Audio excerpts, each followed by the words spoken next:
हमको जहां तक याद है यहीं तक हुआ था सर। लेकिन पेन क्या हो, यहीं तक ना।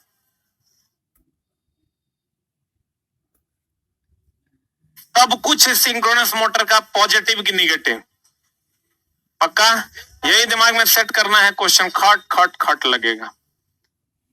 मोटर के तुल्यकालिक गति पर, तुल्यकालिक गति मतलब महत्तम गति ना, महत्तम गति पर स्लिप का मान कितना, 0 ना। तो कहते हैं चला महत्तम कितना किलोवाट पर लोड पर यह ज्यादा किफायती रूप से चलेगा। कहता है ऐसी स्थिति जब यह मतलब तुल्यकालिक मोटर अपने तुल्यकालन को बिना खोए, मतलब कांस्टेंट स्पीड से, तुल्यकालन को नहीं खोएगा मतलब कांस्टेंट स्पीड पर चलेगा, तुल्यकालन को बिना खोए हुए अधिक टॉर्क उत्पन्न करता है। क्या उत्पन्न करता है? उसे हम पुल आउट टॉर्क कहते हैं। अगर टॉर्क मतलब बल आघूर्ण ना, आपको तो यह बताया गया है कि चला कम गति पर बल आघूर्ण ज्यादा, कम गति पर टॉर्क, जैसे 1 नंबर गियर में टॉर्क ज्यादा ना, गति कम। लेकिन चला एक होता pull out torque. Pull out torque होता है कि महत्तम स्पीड, कांस्टेंट स्पीड से चले और महत्तम बल आघूर्ण अगर जनरेट कर लिया तो उस टॉर्क का नाम पुल आउट टॉर्क है। कौन टॉर्क है? चला कांस्टेंट स्पीड यानी तुल्यकालिक गति पर चले और महत्तम टॉर्क अगर वो जनरेट कर लेगा तो उसे हम पुल आउट टॉर्क कहते हैं। कहता है ऐसी स्थिति जब वो अपने तुल्यकालन को बिना खोए हुए अधिक टॉर्क उत्पन्न करता है तो उस टॉर्क का नाम क्या है? कहते हैं चला जब भार कोण 90 डिग्री हो यानी लोड एंगल 90 डिग्री हो तब यह प्राप्त होता है। एक बात बताइए, चला जी हम बोले थे बल का मान महत्तम, मोटर में लगने वाले बल का मान महत्तम कब होगा? जब थीटा 90 डिग्री होगा। एफ बराबर हम बोले थे आपको BIL, तो साइन थीटा, थीटा का मान 90 डिग्री होगा तब नहीं ये महत्तम होगा। तो लोड एंगल जब 90 डिग्री का होगा तो लगने वाला बल क्या होगा? महत्तम। लगने वाला बल क्या होगा? महत्तम होगा। अब कहता तुल्यकालिक मोटर में निम्नलिखित हानियां होती है। एक तो स्टेटर में ताम्र हानि, स्टेटर, अरे वो डेस्क भेजना तो बन गया है। स्टेटर में होता है चला कौन हानि? ताम्र हानि। चला जी आपको हम पहले भी बताए हैं, तांबा जहां जहां होगा वहां ताम्र हानि, और जहां जहां लोहा होगा, लोहा मतलब सिलिकॉन स्टील, स्टील का मुख्य अवयव लोहा है, स्टील का मुख्य अवयव लोहा ना है। तो जहां जहां स्टील होगा वहां वहां कौन हानि? लोह हानि होता है। बोलन रे। तो कहते हैं चला जी कि एक तो चला वायु घर्षण हानि हो जाएगा, बियरिंग वगैरह के कारण हानि। वायु घर्षण हानि कौन हानि होगा? बियरिंग के कारण हानि, अप डाउन होने के कारण जो हानि होगा उसी को ना वायु घर्षण हानि कहेंगे। बोलन रे। तो ये 3 प्रकार की हानियां होती है, स्टेटर हानि, लो हानि और वायु घर्षण। ठीक है, अब चला जी गौर फरमाइएगा। स्टेटर हानि, स्टेटर हानि मतलब हेकरा में जो क्वाइल है हेकरे में ना हानि हो, तो लिख लिया है इसीलिए स्टेटर ताम्र हानि। स्टेटर कौन हानि? ये जो स्लॉट्स है ना चला इसी में क्वाइल लपेटा हुआ है। ये जो स्लॉट्स आप देख रहे हैं ना, ये स्लॉट्स, स्टार्टर स्लॉट्स, स्टार्टर का ये स्लॉट्स है, इसी में क्वाइल क्या हुआ है? लपेट। ये जो देख रहे हो ये स्लॉट्स है, इसमें क्वाइल को क्या करते हैं हम लोग? लपेटते हैं। इसमें जो क्वाइल लपेटते हैं तांबे का, उसमें जो हानि होता है इसी को हम स्टेटर ताम्र हानि कहते हैं। सही है ना? कहते हैं यहां उत्तेजना के कारण धारा का मान न्यूनतम होता है, अतः ताम्र हानि क्या होता है? कम होता है। चूंकि चला इसमें इसके अलावे भी एक उत्तेजक न लगल रहता है, उसके कारण यहाँ ताम्र हानि क्या होता है? कम होता है। ऐसे भी चला ताम्र हानि तो डायरेक्ट लोड पर डिपेंड करता है। बोलन रे। इसमें तो चला लोड के कारण अप एंड डाउन तो होता नहीं है, होता है क्या? ये तो कांस्टेंट स्पीड पर चलते रहता है, इसलिए ताम्र हानि इसमें नहीं के बराबर होता है। लेकिन लो हानि की अगर हम बात करें, ये चला क्वाइल है, इसमें जो हानि होगा इसी को हम लोग, ये देखिए ऐसे ना क्वाइल लगता है, लो हानि, उत्तेजना के भिन्न चरणों के आधार पर वोल्टेज के मान में परिवर्तन होता है, अतः उच्च वोल्टेज की स्थिति में यह हानि अधिक होती है, हाई वोल्टेज पर यह हानि अधिक होती है। फिर कहता है वायु घर्षण हानि। वायु घर्षण मतलब ये जो चलेगा चला तो चलने के कारण वायु में घर्षण होगा, वायु में घर्षण होगा तो इसमें भी घर्षण के कारण रगड़ होगा, और रगड़ के कारण जो हानि होगा उसी को हम लोग वायु घर्षण हानि कहते हैं। आने दो, आने दो, टेढ़ा बना दिया कर रहे हैं।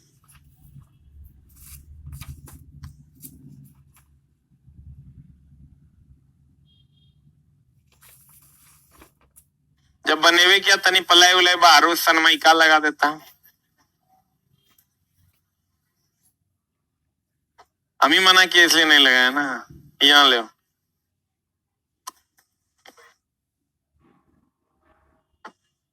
बहुत बढ़िया। अब चलो हम प्रोफेसर टाइप लग रहे हैं ना। वाह,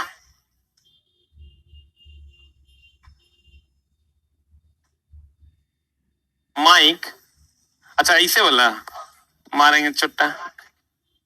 देखो ई चला, इस यही ना क्वाइल है, ये जो लगल है, ये अंदर में जो क्वाइल तुमको दिख रहा होगा, ये जो क्वाइल है चला, यही क्वाइल में जो हानि होता है, ये तुम्हारा कंप्लीट स्टेटर है। और रोटर की अगर बात करोगे तो रोटर में देखो इसमें फील्ड वाइंडिंग नहीं किया हुआ है, क्योंकि स्ट्रॉन्ग मैग्नेट है तो इसलिए फील्ड वाइंडिंग नहीं किया हुआ है, या बहुत कम पैमाने पर फील्ड वाइंडिंग भी किया हुआ है। यही ना रोटर है। रोटर में चला तुम देखो ये स्ट्रॉन्ग मैग्नेट है सिलिकॉन स्टील, और सिलिकॉन स्टील पर इसी में देखो वायु के कारण घर्षण हो गया है ना, पूरा घिसा घिसा लग रहा है। तो इसी में जो चला, इसमें नहीं होगा वायु घर्षण, क्योंकि तो चलवे नहीं करता है। ये चलता है क्या?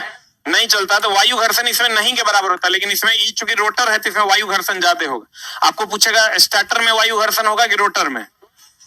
चला जो अस्थिर होगा उसमें घर्षण क्षति नहीं होता। जैसे आप जूता पहन के अस्थिर से खड़े रहिएगा तो घर्षण हानि होगा? नहीं होगा। लेकिन चला अगर जूता पहन के आप चलिएगा तब होगा। तो इसमें ज्यादा घर्षण हानि होगा रोटर में, इसमें घर्षण हानि क्या होगा? कम। ठीक है, तो कहते हैं इधर नीचे में रखने वाला भी है, लेकिन अभी उठेगा कैसे? थोड़ा ज्यादा भारी हो गया। अरे बाप रे, ना कोई बात नहीं, गिर जाएगा तो कपाड़ी फूट जाएगा। रोटर अपने रोटेट करने के लिए तैयार है। ये पकड़ो ना चुट्टा। अब चला हमरा में वो दम रहा।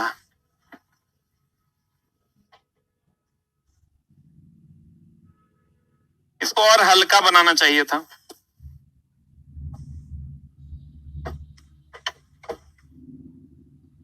दिखाई दे रहा है तुम लोग को? कोई बात नहीं। कहता चला इसे बोले तो किसे को भेज देना। कहता इसे मोटर में इंडक्शन मशीन में ज्यादा वायु अंतराल, ये जो वायु अंतराल है ज्यादा वायु अंतराल होता है इस मोटर में, इंडक्शन मशीन से ज्यादा वायु अंतराल होता है। ये जो वायु अंतराल यही है चला, ये जो गैप है ना यही वायु अंतराल है। ये जो गैप है चला यही वायु अंतराल है। इंडक्शन मशीन से ज्यादा गैप होता है इसमें, तो ज्यादा गैप होगा चला आवाज भी ज्यादा करता है, और आवाज ज्यादा करता है तो वायु। इंडक्शन मोटर मतलब हो गया चला सिंगल फेज एसी ना, सिंगल फेज मोटर जो होता है। कहता है इस मोटर में इंडक्शन मशीन से ज्यादा वायु अंतराल होता है, अतः यहाँ घर्षण हानियां भी क्या होती है? ज्यादा होती। अब चला भी वक्र। भी वक्र कुछ नहीं है, अस्थिर व नियत भार तुल्यकालिक मोटर में आर्मेचर धारा। आर्मेचर धारा मतलब, आर्मेचर धारा मतलब स्टार्टर की रोटर। छोटा आर्मेचर धारा मतलब आर्मेचर ही हुआ, ये आर्मेचर है वो रोटर है। तो आर्मेचर में न चला इसी में न धारा देते हैं रे। तो कहते हैं अस्थिर नियत भार तुल्यकालिक मोटर में आर्मेचर धारा व क्षेत्र धारा। क्षेत्र धारा मतलब ये हो गया रोटर में जो धारा देते हैं, रोटर धारा के बीच जो ग्राफीय निरूपण होता है वो ऐसा होता है। इसी को हम लोग भी वक्र कहते हैं, कुछ खास नहीं है। तुल्यकालिक मोटर में भी वक्र आर्मेचर धारा और क्षेत्र धारा के बीच खींचा जाता है। आर्मेचर धारा और किसके बीच? क्षेत्र धारा। और यही अगर उल्टा भी वक्र खींचिएगा ना तो पावर फैक्टर और क्षेत्र धारा के बीच होता है। यही क्वेश्चन पूछता है कि उल्टा भी वक्र जो होता है वो पावर फैक्टर शक्ति गुणांक और क्षेत्र धारा के बीच होता है। उल्टा भी वक्र, भी वक्र मतलब वोल्टेज वक्र हो गया। तुल्यकालिक मोटर के गति का नियमन E माइनस V बटा V गुना 100 यहाँ आ गया है, चला गुना 100। इसको हम प्रतिशत वोल्टेज रेगुलेशन कहते हैं। E क्या है? नो लोड उत्पन्न EMF। V क्या है? टर्मिनल वोल्टेज उत्पन्न वोल्टेज, या VR हो गया, चला वोल्टेज रेगुलेशन का मान यहाँ पर शून्य होता है क्योंकि इसमें वोल्टेज का अप डाउन होता नहीं, क्योंकि ये कांस्टेंट स्पीड पर चलता है। फिर आ जाओ, बताओ निम्न उत्तेजना होगा, उत्तेजना ज्यादा होगा तो पावर फैक्टर ज्यादा होगा, उत्तेजना ज्यादा होगा तो पावर फैक्टर ज्यादा, उत्तेजना कम तो पावर फैक्टर। अगर उत्तेजना आपका बराबर हो गया तो पावर फैक्टर भी बराबर हो जाएगा। गौर से देखो, निम्न उत्तेजना होगा तो लैगिंग की लीडिंग, लैगिंग, और उच्च उत्तेजना होगा तो लीडिंग, और सामान्य उत्तेजना होगा तो बराबर। तो देखो निम्न उत्तेजना होगा चला, तो निम्न उत्तेजना होगा तो धीरे से चलेगा, तो धीरे से चलेगा तो बैक ईएमएफ कम होगा कि ज्यादा? बैक ईएमएफ तो चला जितना तेजी से चलेगा बैक ईएमएफ का मान उतना ज्यादा, बोलो ने। तो निम्न उत्तेजना होगा तो बैक ईएमएफ कम की ज्यादा, और सामान्य होगा तो बैक ईएमएफ यहां भी होगा। ये भी अप्लाइड वोल्टेज है, चला जो वोल्टेज एकरा में देंगे ना टर्मिनल से, इनपुट जो वोल्टेज आप दीजिएगा वो अप्लाइड वोल्टेज है, बोलन रे। कुल वोल्टेज अगर कभी कभी पूछता है चला कि सिंक्रोनस मोटर का कुल वोल्टेज कितना, तो हम कहेंगे अप्लाइड वोल्टेज और बैक ईएमएफ का जो सदिशीय अंतर होता है वही कुल वोल्टेज का मान होता है। अब एक बात बताइए, निम्न उत्तेजना होगा तो निम्न उत्तेजना होगा तो धीरे से चलेगा कि तेजी से चलेगा? तो बैक ईएमएफ भी कम होगा, बैक ईएमएफ कम होगा, सामान्य पर बराबर होगा, अप्लाइड और बैक बराबर होगा। और उच्च उत्तेजना पर अगर होगा तो बैक ईएमएफ का मान क्या हो जाएगा? ज्यादा। तो बता, अगर बैक ईएमएफ का मान कम है तो भैया यहाँ निम्न उत्तेजना है, निम्न उत्तेजना होगा तो पश्चगामी, सामान्य उत्तेजना होगा तो इकाई के बराबर, और उच्च उत्तेजना होगा क्या होगा? अग्रगामी। लीडिंग पावर फैक्टर तब होगा जब उत्तेजना अधिक होगा, बोलेंगे। उत्तेजना क्या करता है? स्टार्टिंग टॉर्क जनरेट करता है, मोटर को स्टार्ट करने के लिए जो स्टार्टिंग टॉर्क चाहिए वही ना जनरेट करता है। फिर कहता है चला कुछ महत्वपूर्ण बातें हैं, यहां से क्वेश्चन खूब पूछा जाता है, इसलिए अगर बढ़िया से देख लेना। स्टार्टर में किसमें, यही ना स्टार्टर है, बोलेंगे। स्टार्टर में प्रेरित वोल्टेज, कौन वोल्टेज, और सप्लाई वोल्टेज के बीच का कोण शून्य लोड रनिंग अवस्था में कितना डिग्री होगा? 0। अगर कोई रनिंग अवस्था में शून्य लोड पर अगर रन कर रहा है तो ये वोल्टेज का ये एंगल 0 डिग्री, तथा लोड पर अगर रन करेगा तब कितना डिग्री? 180 डिग्री। स्टार्टर में प्रेरित वोल्टेज जो हम इंड्यूस्ड ईएमएफ जो उसमें जनरेट होता है और सप्लाई वोल्टेज के बीच का जो कोण होगा, अगर शून्य लोड पर होगा 0 डिग्री, अधिक लोड पर होगा तो 180 डिग्री। फिर कहता है चला कि सिंक्रोनस मोटर में कुल स्टार्टर वोल्टेज, जो कुल स्टार्टर वोल्टेज होगा, ये दोनों का सदिशीय अंतर होता है। बैक ईएमएफ और सप्लाई वोल्टेज का सदिशीय अंतर होता है। जो कुल वोल्टेज उसका बचेगा चला, वो बैक ईएमएफ और सप्लाई वोल्टेज का क्या होता है? सदिशीय अंतर होता है, सदिशीय अंतर होता है। फिर कहता है चला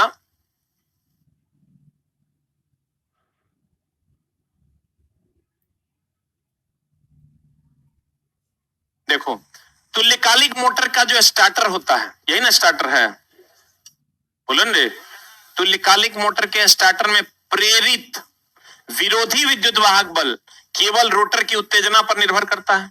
अभी तुरंत हम बोले थे रोटर का उत्तेजना अगर कम होगा तो बैक ईएमएफ भी कम होगा, और रोटर की उत्तेजना ज्यादा होगी तो बैक ईएमएफ क्या होगा? ज्यादा हो, बोलेंगे। फिर कहता है यदि एक तुल्यकालिक मोटर का गतिशील अवस्था में किसी कारण से उत्तेजना समाप्त हो जाए, उत्तेजना समाप्त हो जाएगा चला तो मोटर चलेगा? मोटर क्या हो जाएगा? रुक जाए। 3 फेज में 1 फेज हट जाए, मोटर क्या हो जाएगा? रुक जाएगा।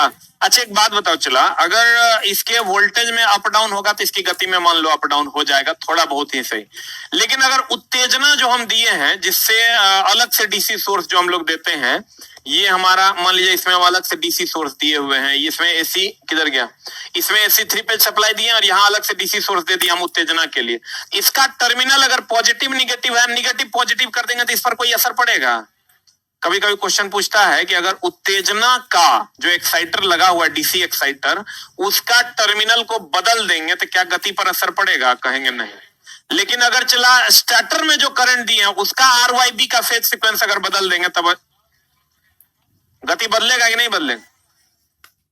कहता है यदि तुल्यकालिक मोटर में गतिशील अवस्था में किसी कारण से उत्तेजना समाप्त हो जाए तो मोटर क्या हो जाएगा? रुक जाएगा। लेकिन यही चला इंडक्शन मोटर होगा ना तो नहीं रुकेगा, क्योंकि उसको रोटेट करने के लिए बहुत ज्यादा बल आघूर्ण की आवश्यकता नहीं। फिर कहते हैं चला तुल्यकालिक मोटर में सबसे अधिक होने वाली हानि कौन हानि है? उसका कारण है चला सबसे ज्यादा घूमता यही ना है, ये तो लोहे का ना होता है, सिलिकॉन स्टील है चला तो लोहे ना है, तो सबसे ज्यादा हानि एकरे में होता है। किसमें? लो हानि में। कहता है तुल्यकालिक मोटर में सबसे अधिक होने वाली हानि है लो हानि, जबकि एक वायु घर्षण हानि जो भार के साथ परिवर्तित नहीं होती। आप कहिएगा काहे? क्योंकि चला भार के साथ इसके गति में कोई परिवर्तन नहीं होता है। लोड के घटने बढ़ने से इसके गति में कोई परिवर्तन होता है क्या? लोड अगर मान लो घट गया या लोड मान लो बढ़ गया तो ये तो कांस्टेंट स्पीड पर चलता है, हम बोले शुरू से ये नियत गति पर चलेगा। तो लोड के घटने बढ़ने पर इसकी गति पर कोई परिवर्तन नहीं पड़ता, इसका मतलब लोड के घटने बढ़ने पर इसकी गति में परिवर्तन न होने पर घर्षण हानि में भी तो परिवर्तन नहीं होगा, क्योंकि गति कांस्टेंट है। चला हम अगर चप्पल को ऐसे ऐसे रगड़ रहे हैं तो कम हानि हो रहा है, ऐसे ऐसे रगड़ेंगे तो ज्यादा हानि है, लेकिन अगर कांस्टेंट हम रगड़ते रहेंगे तो हानि तो कांस्टेंट ना हो जाएगा। वही तो ये कह रहा है कि जबकि एक वायु घर्षण हानि है जो भार के साथ परिवर्तित नहीं होती, क्योंकि लोड के साथ इसकी गति में कोई परिवर्तन नहीं होता। लोड के साथ इसकी गति में कोई परिवर्तन होता है क्या? फिर कहता है इस मोटर के सभी भार पर, बताओ सभी भार पर कि लोड कम ज्यादा हो जाएगा, स्पीड कांस्टेंट रहेगा कि घटेगा बढ़ेगा? इसका मतलब फ्लक्स का मान भी कांस्टेंट रहेगा। कहता है इस मोटर के सभी भार पर क्षेत्र फ्लक्स का मान क्या होता है? क्या होता है? अस्थिर होता है। मोटर के उत्तेजना की दिशा, उत्तेजना की दिशा जो डीसी सप्लाई हम दिए हैं उत्तेजना के लिए, उसकी दिशा में यानी पॉजिटिव को निगेटिव, निगेटिव को पॉजिटिव कर देंगे। बताओ इसकी घूर्णन गति पर कोई असर पड़ेगा? मोटर के उत्तेजना की दिशा में परिवर्तन से रोटर की घूर्णन की दिशा पर कोई प्रभाव नहीं पड़ता है। फिर कहता है स्टार्टर एवं रोटर का क्षेत्र अगर इंटरलॉक कर जाएगा, तो हम बोले थे अगर इंटरलॉक कर जाएगा, नॉर्थ पोल के सामने आ जाएगा, नॉर्थ पोल साउथ पोल के सामने आ जाएगा तो इंटरलॉक कर जाएगा। इंटरलॉक कर जाएगा तो रुक जाएगा कि तुल्यकालिक गति पर चलेगा?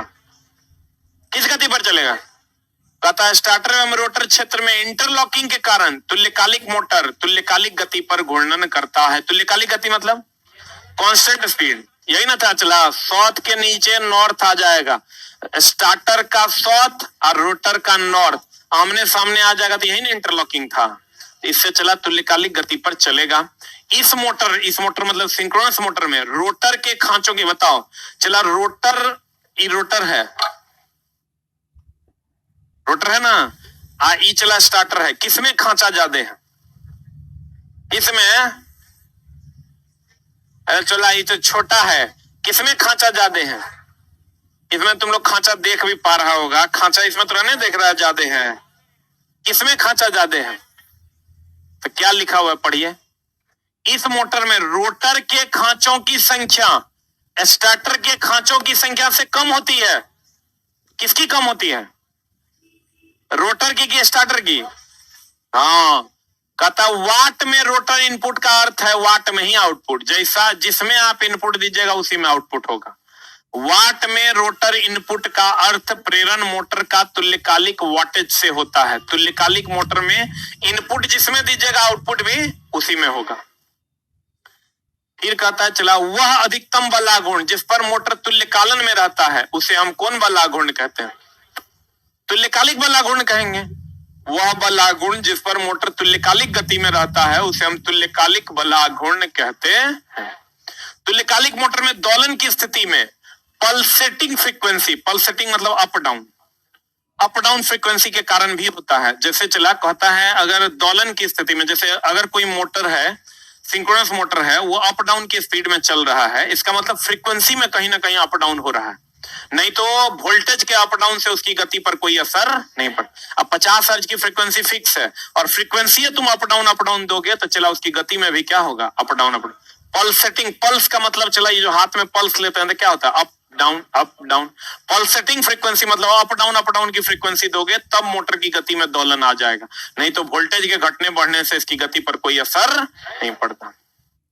फिर कहता है चला कि उत्तेजना परिवर्तन का तुल्यकालिक मोटर की गति पर प्रभाव पड़ेगा कि नहीं। उत्तेजना परिवर्तन मतलब जो डीसी सप्लाई हम दे रहे हैं उसमें परिवर्तन कर देंगे, प्लस को माइनस, माइनस को प्लस, तो बताओ इसकी गति पर कोई असर पड़ेगा, कोई गति पर प्रभाव नहीं पड़ता है। तुल्यकालिक मोटर या प्रेरण मोटर में बताओ इंडक्शन मोटर और सिंक्रोनस मोटर में कौन बढ़िया, तो कहता है तुल्यकालिक मोटर या प्रेरण मोटर में तुल्यकालिक मोटर की दक्षता अधिक की कम। फिर कहता है चला तुल्यकालिक मोटर नियत गति के अलावे उच्च पावर फैक्टर पर कार्य करता है कि निम्न। अधिकतर उच्च पर काम करता है लेकिन निम्न पर भी काम करता है। बताओ ये पूरे पावर स्टेशन का पावर फैक्टर को सुधार देगा कि बिगाड़ देगा। सामान्य उत्तेजना पर एक तुल्यकालिक मोटर की न्यूनतम धारा वह इकाई पावर फैक्टर पर कार्य करता है। अगर हम अभी तुरंत दिखाए थे सामान्य अगर रहेगा तो पावर फैक्टर का मान 1 था, अधिक हो जाएगा तो पावर फैक्टर लीड करेगा, और कम हो जाएगा तो पावर फैक्टर लैग करेगा, और सामान्य हो जाएगा पावर फैक्टर 1 हो जाएगा। कितना हो जाएगा। फिर कहता है चला सिंक्रोनस कंडेंसर एक ओवर एक्साइटेड सिंक्रोनस मोटर है, इसका भी प्रयोग पावर फैक्टर, हम बार बार बोलते हैं चला कंडेंसर का काम है पावर फैक्टर को क्या कर देना, सुधारना।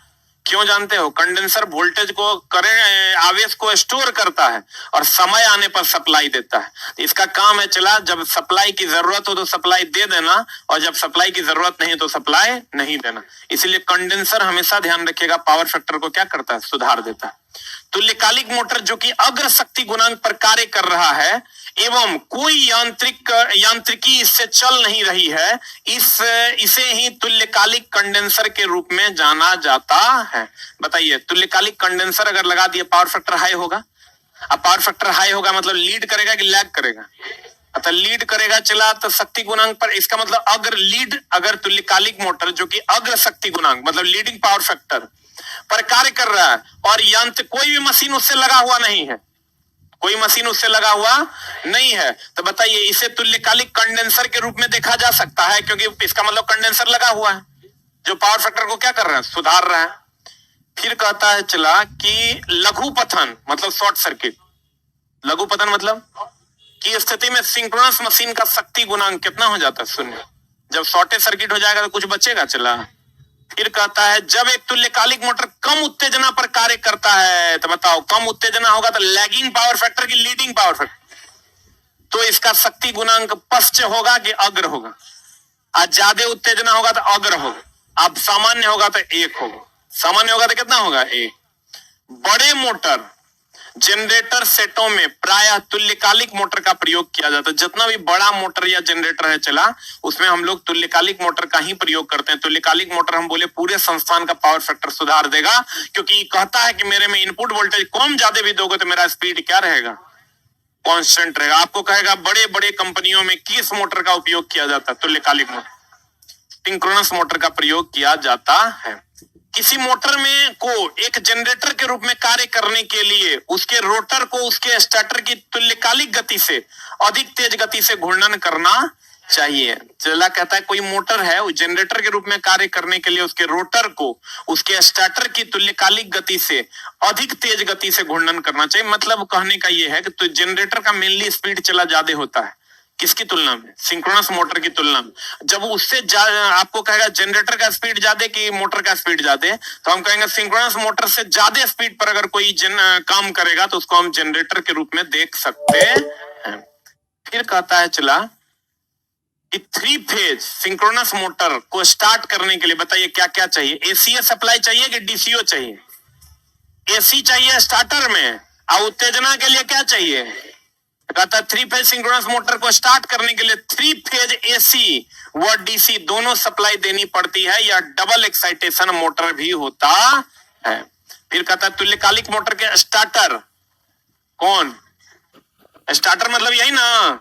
तो बताइए, किसी भी हम बोले थे कोई भी क्रोड को लेमिनेट कर देंगे तो ताम्र क्षति का मान कम होगा कि ज्यादा होगा? तो कहता है तुल्यकालिक मोटर के स्टार्टर क्रोड को ईडी धारा हानि कम करने के लिए क्या कर दिया जाता है? लेमिनेट कर दिया जाता है। तो लेमिनेट कर देंगे। चलो, डीआरडीओ का क्वेश्चन है। ईडी धारा क्षति का मान क्या हो जाएगा? कम हो जाएगा। तुल्यकालिक मोटर में अवमंदन वाइंडिंग, इसको कहते हैं डेम्पर वाइंडिंग। कौन वाइंडिंग? प्रदान कर इसे 3 फेज पिंजरा प्रेरण मोटर की भांति स्टार्ट किया जाता है। तो चला, पिंजरा मोटर अभी हम पढ़ाए नहीं है, आगे पढ़ाएंगे। पॉइंट इससे पहले भी आया था। फिर कहता मोटर जनरेटर सेट का प्रयोग वोल्टेज फेज फ्रीक्वेंसी को चेंज करने में किया जाता है। मोटर जनरेटर सेट से चला, जब मोटर भी लगा हुआ और जनरेटर भी लगा हुआ हो, तो मोटर से हम लोग चला और जनरेटर दोनों का अगर उपयोग करते हैं तो हम लोग नया फेज, नया फ्रीक्वेंसी और नया वोल्टेज जनरेट कर सकते हैं जनरेटर से।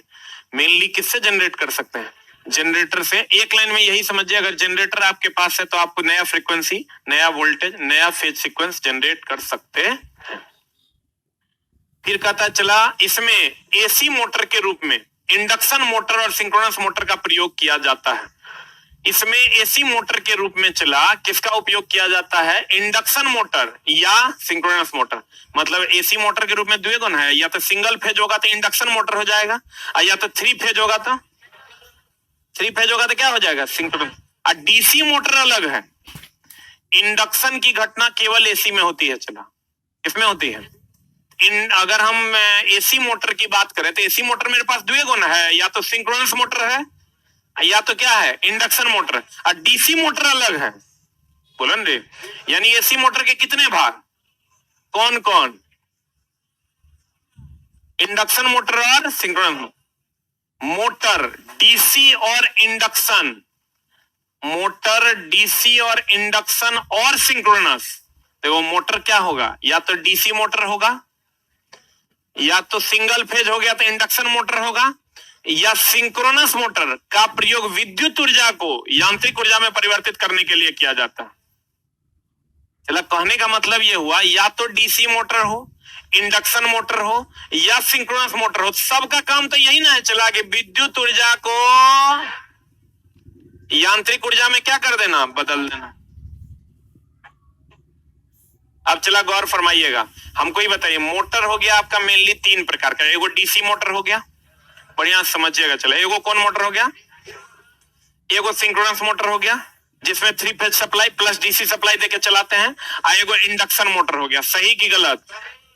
अब एक बात बताइए चला जी, कि अगर एसी मोटर के रूप में हम लोग इंडक्शन मोटर और सिंक्रोनस मोटर को देख सकते हैं, दोनों में एसी सप्लाई देते हैं, और ये विद्युत ऊर्जा को किस ऊर्जा में बदलता है? फिर चलते हैं। चला, मोटर जनरेटर सेट का प्रयोग चला सभी चीजों को जनरेट करने के लिए करते हैं। एलिमिनेशन कर देंगे। वहां भी डीआरडीओ का क्वेश्चन है। चला, डीआरडीओ का क्वेश्चन है, 3-4 दिन पहले पूछा है, बच्चा देख के भी आया है। कहते हैं तुल्यकालिक मोटर में अगर हम क्रोड को लेमिनेट कर देंगे चला, तो ईडी धारा क्षति का मान कम होगा कि ज्यादा होगा? फिर कहता है चला, डेम्पर वाइंडिंग। तो चला, इस पॉइंट को हम लेटर ऑन डिस्कस करेंगे। 3 फेज सिंक्रोनस मोटर अगर है तो उसमें एसी सप्लाई, डीसी सप्लाई दोनों है कि सिर्फ AC supply? AC supply starter को देते हैं और डीसी सप्लाई एक्साइटर को देते हैं, यानी फील्ड वाइंडिंग को। बोलो रे। फिर हम आते हैं चला, किसी मोटर को एक जनरेटर के रूप में कार्य करने के लिए उसके रोटर को उसके स्टार्टर के तुल्यकालिक गति से अधिक तेज गति की ज्यादा कम गति।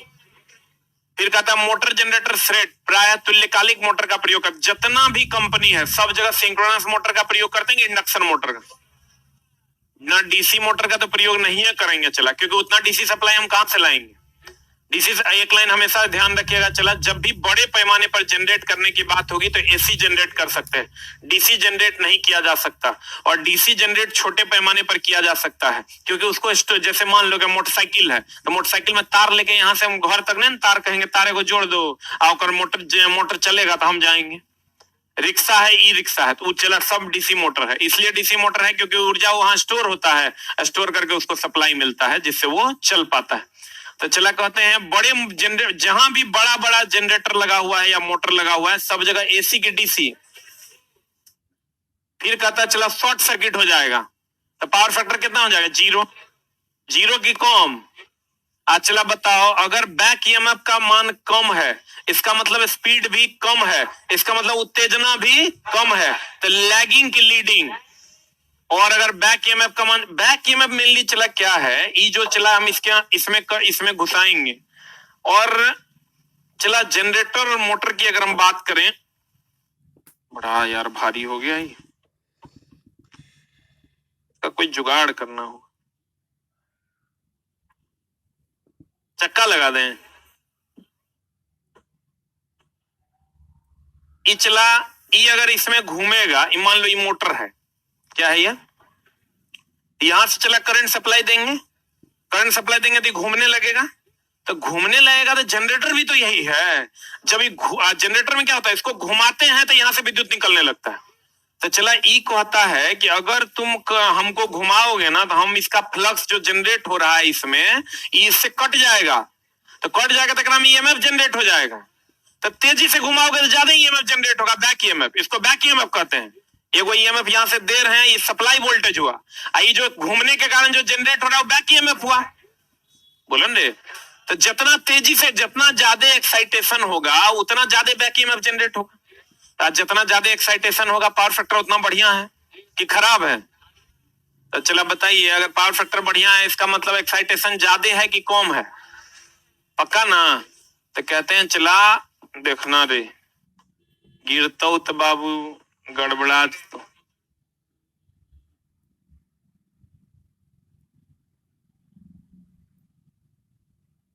नहीं गिरेगा, देना गिरेगा तो मारना इधर, अब बोर्ड फोड़ देना। चला हमारा डर लग रहा है, चलो कपाड़ फूट जाए।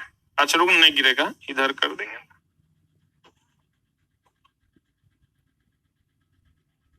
अब नहीं गिरेगा। देखो कहता है जब तुल्यकालिक मोटर कम उत्तेजना पर होगा तो पावर फैक्टर लैग करेगा कि लीड करेगा? फिर कहता है चला सिंक्रोनस कंडेंसर पावर फैक्टर को सुधारेगा कि बिगाड़ेगा? तुल्यकालिक मोटर में अगर अगर अगर अग्र शक्ति गुणांक हो और कोई भी लोड नहीं लगा हुआ होगा, इसका मतलब कंडेंसर लगा हुआ, पावर फैक्टर सुधर जाएगा। फिर कहता है चला तुल्यकालिक मोटर नियत गति के अलावे उच्च शक्ति गुणांक पर कार्य करता है। तुल्यकालिक उत्तेजना पर तुल्यकालिक मोटर न्यूनतम धारा व इकाई पावर फैक्टर पर कार्य करता है। उत्तेजना में परिवर्तन कर देंगे, चला उत्तेजना जो सप्लाई दिए हैं हम डीसी सप्लाई, उसके टर्मिनल में परिवर्तन कर देंगे। गति में कोई परिवर्तन होगा? ऐसा ना है कि गति बदल जाएगा, लेकिन अगर स्टार्टर में जो फेज आप दे रहे हैं आर वाई बी, उसको अगर आप बदल दीजिएगा तब गति क्या हो जाएगा, बदल जाए। तुल्यकालिक मोटर और प्रेरण मोटर यानी इंडक्शन मोटर जो सिंगल फेज एसी मोटर है, वो दोनों में तुलना करेंगे, किसकी दक्षता ज्यादा? अरे सिंक्रोनस मोटर की दक्षता ज्यादा है कि सिंगल फेज इंडक्शन मोटर की दक्षता ज्यादा है? किसकी दक्षता ज्यादा है? सिंक्रोनस मोटर की दक्षता ज्यादा है, यही ना चला। फिर कहता है कि अधिकतम बलाघूर्ण जिस पर मोटर तुल्यकालन में रहता है उसे कौन बलाघूर्ण कहते हैं? उसे हम तुल्यकालिक बलाघूर्ण कहते हैं। तुल्यकालिक मोटर में दोलन की स्थिति में पल्सेटिंग फ्रीक्वेंसी के कारण भी होता है। अगर फ्रीक्वेंसी में अप डाउन होगा चला तो मोटर की गति में भी अप डाउन होता है। लेकिन फ्रीक्वेंसी में अप डाउन होता है क्या? फ्रीक्वेंसी 50 हर्ज फिक्स है, लेकिन चला उसमें ±3% की छूट भी तो है। यो पूछा था डीआरडीओ में, 50 हर्ज फिक्स है और उसमें कितना परसेंट की छूट है? ±3% की छूट होती है। कहता है इस मोटर के रोटर, बताओ किसमें खांचों की संख्या ज्यादा, रोटर में कि स्टार्टर में? पक्का ना, स्टार्टर में खांचों की संख्या ज्यादा। वाट में अगर इनपुट दीजिएगा तो वाटे में आउटपुट मिलेंगे। बोलो रे। बैटरी की क्षमता पूछा था एम्पियर आवर में। कहता है स्टार्टर और बताओ इंटरलॉक हो जाएगा तो रुक जाएगा कि सिंक्रोनस स्पीड पर चलने लगेगा? रुक जाएगा कि सिंक्रोनस स्पीड पर चलेगा? चला गति से रिलेटेड क्या क्या मामला है, अगर आप एक्साइटेशन जो दिए हैं डीसी सप्लाई, उसके टर्मिनल, उसके करंट में अगर आप छेड़छाड़ कर दीजिएगा तो गति में कोई परिवर्तन नहीं होगा। एक फेज जल जाएगा मोटर नहीं चलेगा। बोलो रे, एक फेज जल जाएगा मोटर चलेगा। और अगर चला इंटरलॉक कर जाएगा तो मोटर चलेगा लेकिन सिंक्रोनस स्पीड पर चलेगा। किस पर चलेगा? यानी कांस्टेंट स्पीड पर चलेगा। मोटर के उत्तेजन की दिशा में बताओ, अगर एक्साइटर का डायरेक्शन बदल देंगे, डीसी को प्लस को माइनस, माइनस को प्लस, तो गति में कोई परिवर्तन। तुल्यकालिक मोटर में सबसे अधिक होने वाली हानि कौन है? क्योंकि भैया रोटर जो घूमता है उसमें आयरन लॉस होगा, और सबसे कम होने वाली हानि है घर्षण हानि, क्योंकि स्पीड में कोई परिवर्तन नहीं होता। फिर कहता है इस मोटर में सभी भार पर क्षेत्र फ्लक्स का मान स्थिर रहता है, क्योंकि इसकी गति कांस्टेंट होती है। बताओ एयर गैप जो होता है इंडक्शन मोटर से ज्यादा की कम?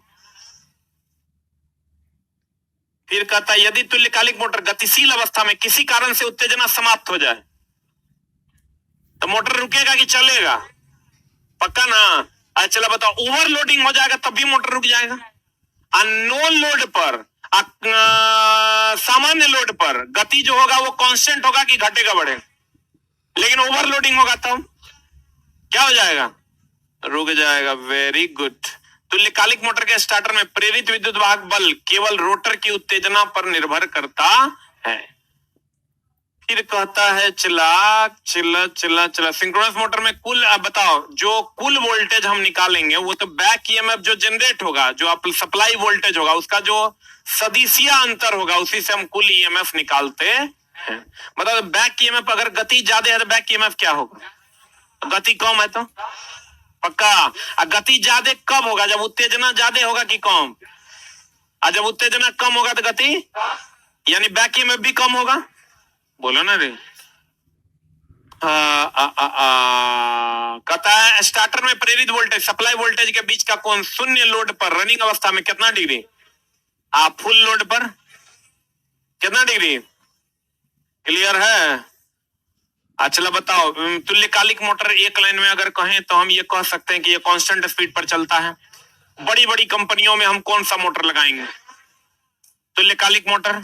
मोटर चाहे कोई हो, डीसी मोटर हो, इंडक्शन मोटर हो, सिंक्रोनस मोटर हो, कोई भी मोटर में हम चला तुमको डीसी मोटर भी पढ़ा दिए, बोलो रे। डीसी इंडक्शन मोटर भी पढ़ना है, अभी पढ़ाए हम तुमको सिंक्रोनस मोटर। तीनों मोटर का काम यही ना है, विद्युत ऊर्जा को यांत्रिक ऊर्जा में चला। अभी तक तुम पावर फैक्टर से क्या सीखा? पावर फैक्टर अगर बढ़िया तो सब कुछ बढ़िया, पावर फैक्टर खराब सब कुछ खराब। अब अगर हम सिंक्रोनस मोटर की बात करें तो यह पावर फैक्टर के बड़े रेंज पर काम करता है, लीडिंग पर भी और लैगिंग पर। लीड करेगा तो बढ़िया है, लैग करेगा तो खराब है। अगर शून्य पावर फैक्टर हो जाएगा इसका मतलब मोटर रुका हुआ है। बोलो ने। अब पावर फैक्टर को सुधारने के लिए कंडेंसर का प्रयोग करते हैं। बोलो ने। पावर फैक्टर कब सुधरेगा? जब कांस्टेंट वोल्टेज आएगा। कांस्टेंट वोल्टेज रखने का काम कौन करता है? कंडेंसर। कौन करता है? गति ज्यादा होगा तो बैक ईएमएफ ज्यादा होगा, गति कम होगा तो बैक ईएमएफ कम होगा। अब बताओ अगर हम एक फेज जला देंगे मोटर चलेगा? चलेगा। लेकिन अगर इंटरलॉक हो जाएगा, नॉर्थ पोल स्टार्टर का साउथ पोल सिंक्रोनस स्पीड पर चलेगा। अगर एक्साइटर का वोल्टेज टर्मिनल बदल देंगे, पॉजिटिव को निगेटिव, निगेटिव को पॉजिटिव, गति पर कोई असर पड़ेगा? पक्का। और अगर ओवरलोडिंग हो गया तो मोटर सामान्य लोड और कांस्टेंट जीरो लोड पर मोटर तुल्यकालिक गति में चलेगा? बोलो रे। ओवरलोड हो जाएगा तो क्या हो जाएगा? क्लियर है? पक्का। आज की एक मिनट रुक, इसके बाद चला एक मिनट होल्ड ऑन, जिनका इधर दो आगे का शेड्यूल हम बता देते हैं कि अभी हम कितने नंबर चैप्टर पे थे? चला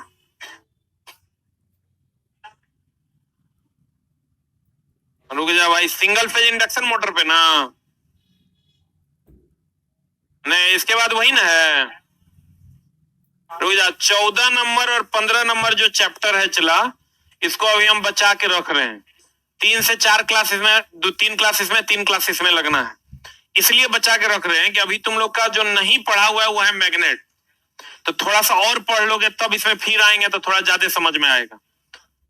हम लोग जो नेक्स्ट क्लास में स्टार्ट करेंगे electrical generation, transmission and distribution, ठीक है, जो है चैप्टर नंबर कितना? 16।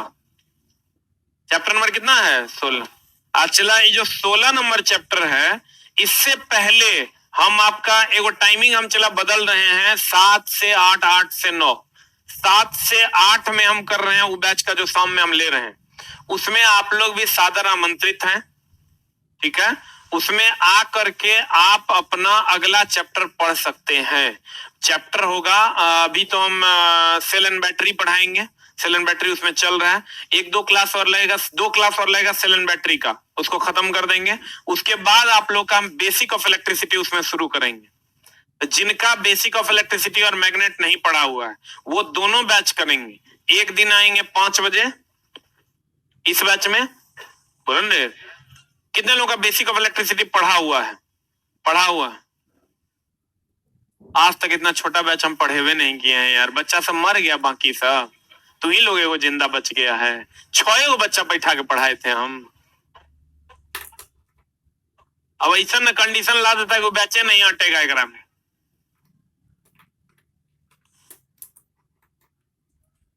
है चुप छुट्टा है मतलब 6 बच्चा कहिया से हम पढ़ाने लगे, 6 हाथे उठा रहा है, करेगा झोल तुम लोग? तो मेरे पास दूसरा उपाय है, कार्ड चेक करवा देंगे, फंस जाओगे। हाँ तोरा कौन टेंशन है? अरे यार किनका हो गया बेसिक ऑफ इलेक्ट्रिसिटी?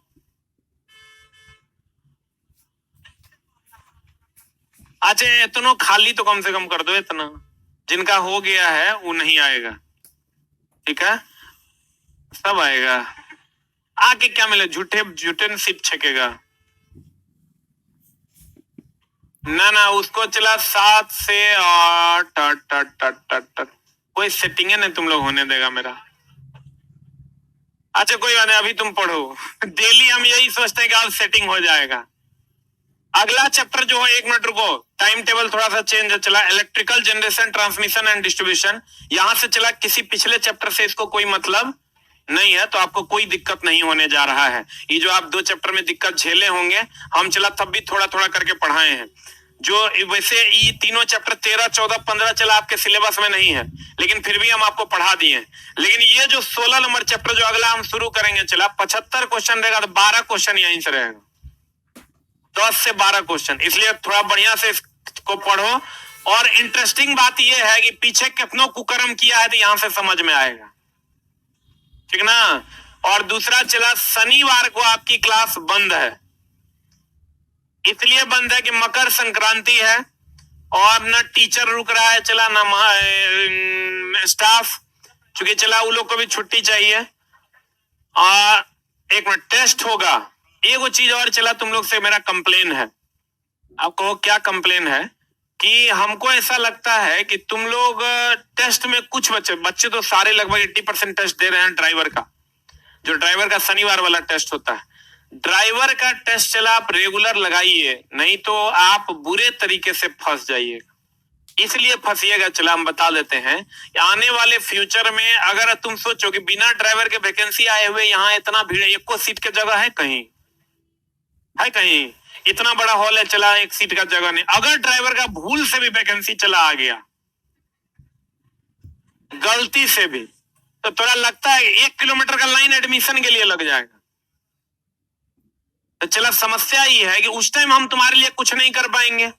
अब चला भोज बराती कहे 20 गो, आ गया 300, तो जगरा जे मिलेगा वही खाएगा, मिला नहीं मिला 63, मामला गड़बड़न जाएगा।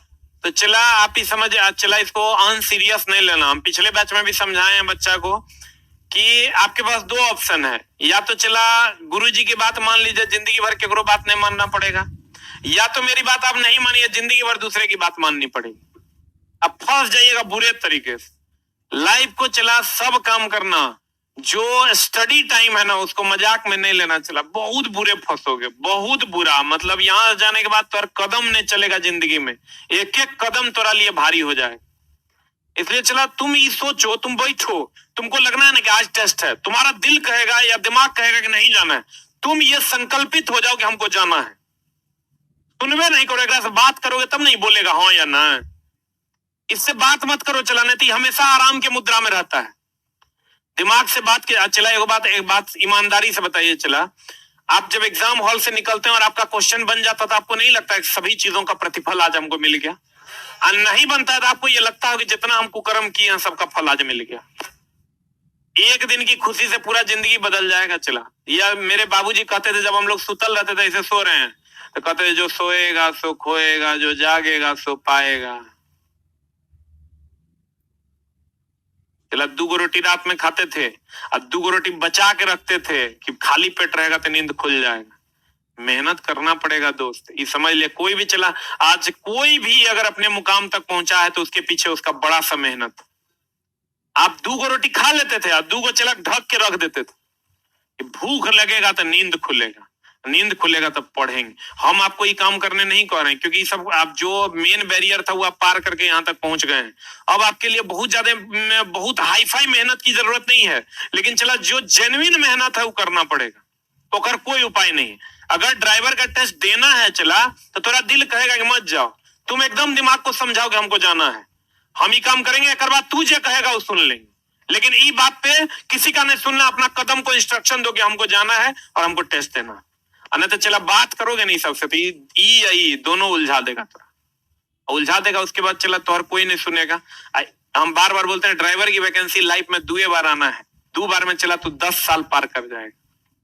5 साल पे आता है बीजेपी के राज में वैकेंसी, 2 बार में 10 साल, तो 20 होगा तो 30 पार कर जाएगा, एजे नहीं बचेगा। इसलिए चला टेस्ट को थोड़ा सीरियस लीजिए, ठीक है। और जो साप्ताहिक टेस्ट हम लेते हैं, जिसका मटेरियल पहले मिलता है और टेस्ट बाद में होता है, उसको भी प्रॉपर वे में आप वह टेस्ट भी प्रॉपर वे में दीजिए, नहीं तो चला बुरे तरीके से फंस जाइएगा। बाकी चला आपकी मर्जी है। मेरा काम आज तक कहना है, पिछले 8 साल से कह रहे हैं, जे किया से पाया, जे नहीं किया आज भी चला 1 नंबर के लिए क्लास में बैठा हुआ है, मेरे आंख के सामने बैठा हुआ है 1 नंबर से, 1 नंबर का झोल है चला।